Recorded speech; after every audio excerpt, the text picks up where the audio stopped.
Today we're going over the 5 most important exercises that you must be doing if you're a beginner and you want to improve your technique at the piano.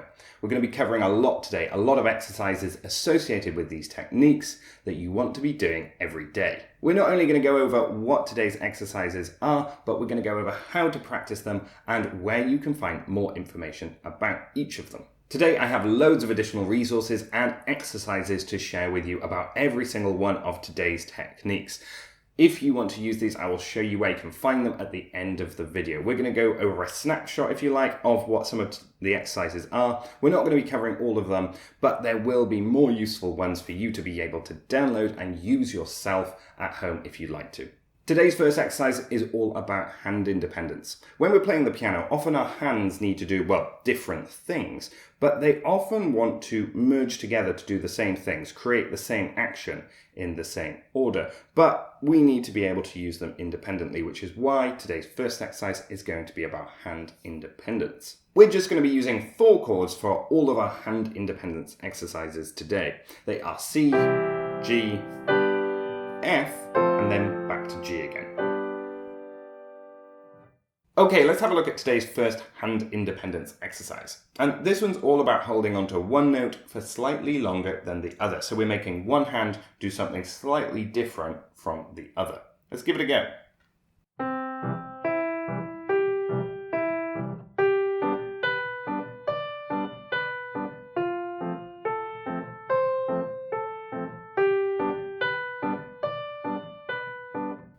The second exercise for hand independence that we're going to look at is number 5 on the PDF.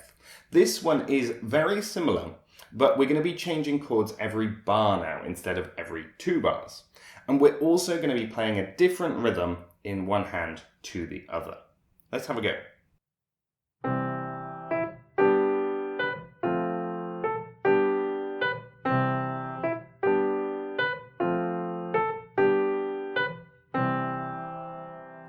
Okay, so the third hand independence exercise is number 8 on the PDF, and you may need to take a little bit longer to get used to this one, and make sure that you build up doing the other exercises along the way as well.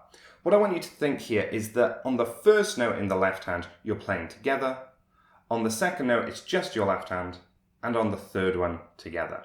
The left hand's constantly moving here. We're still changing chord every bar, but the right hand has got a slightly different rhythm.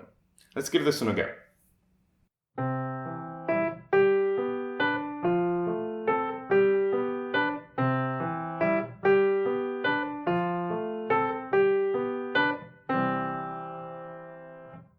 The second technique we're going to look at today is all about the fingers, and this is exactly what we can use scales for.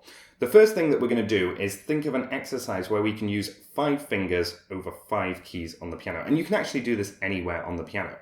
So in exercise number 1, we're going to start with our thumbs on the same note, say thumbs on C, and then we're going to go up 5 notes in contrary motion. That means we're going out from each other. Let's just give it a go.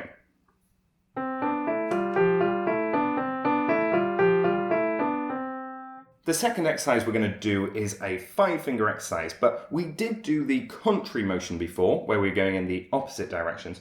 Now we're going to do in similar motion. Similar motion is where we're going in the same direction.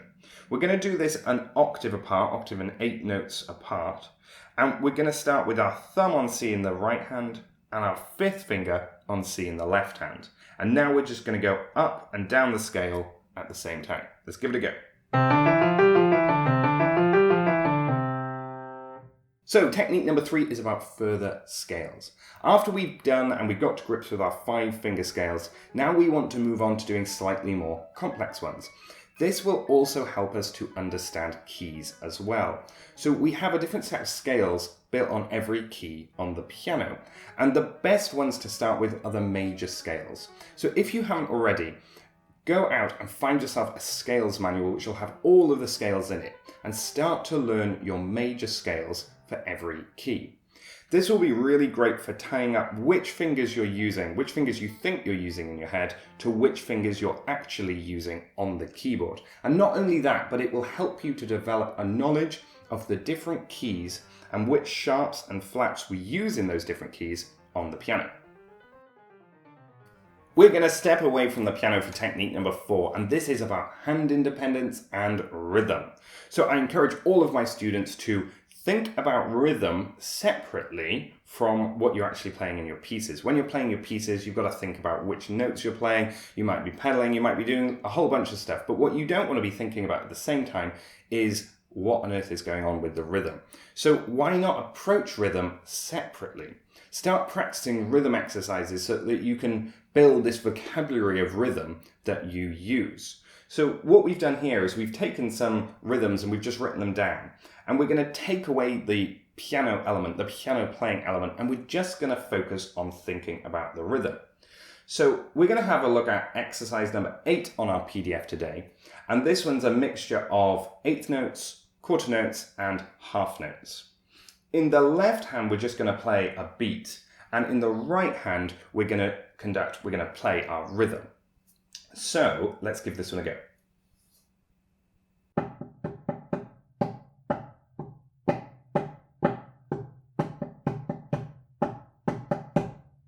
If you find this rhythm a little bit too easy or a little bit too hard, then just go back or forwards in the PDF to find easier rhythms or harder rhythms to suit your level. Technique number 5 is something I talk about quite a lot, and this is about finger independence. So we've talked about hand independence, making sure that our hands are moving independently, but we haven't yet done finger independence. So we're going to be doing an exercise for making our fingers become a little bit more independent from each other. If when you're playing your 5-finger scales or even your normal scales, you find that one of your fingers is going into the air or you have fingers jumping up, you do somewhere in your hand have some tension. So we want to make sure that our fingers are able to effortlessly play without any tension, which is why today we're going to go through an exercise. And what we're going to do is we're going to keep one finger down and then we're going to cycle through the other 4 fingers. After we've done that, we'll do the second finger and then we'll cycle through the other 4 fingers. We'll do an example in just a second. A couple of important things to note here. You want to be quite relaxed, very relaxed when you're playing. You want to place your fingers on the keys and you want to avoid moving or jumping any other fingers. You may find that when you play one finger, another one jumps up. We want to try to keep them relaxed and just using the movement of our fingers without any others jumping up. The other thing is you don't really want to do this exercise for more than a couple of minutes a day. Let's give it a go.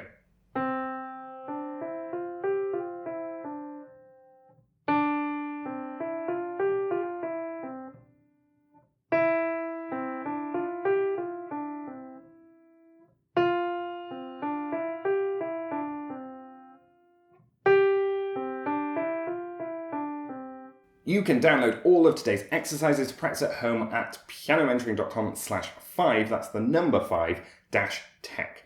Thanks for watching. Don't forget to like and subscribe, and I'll see you in the next video.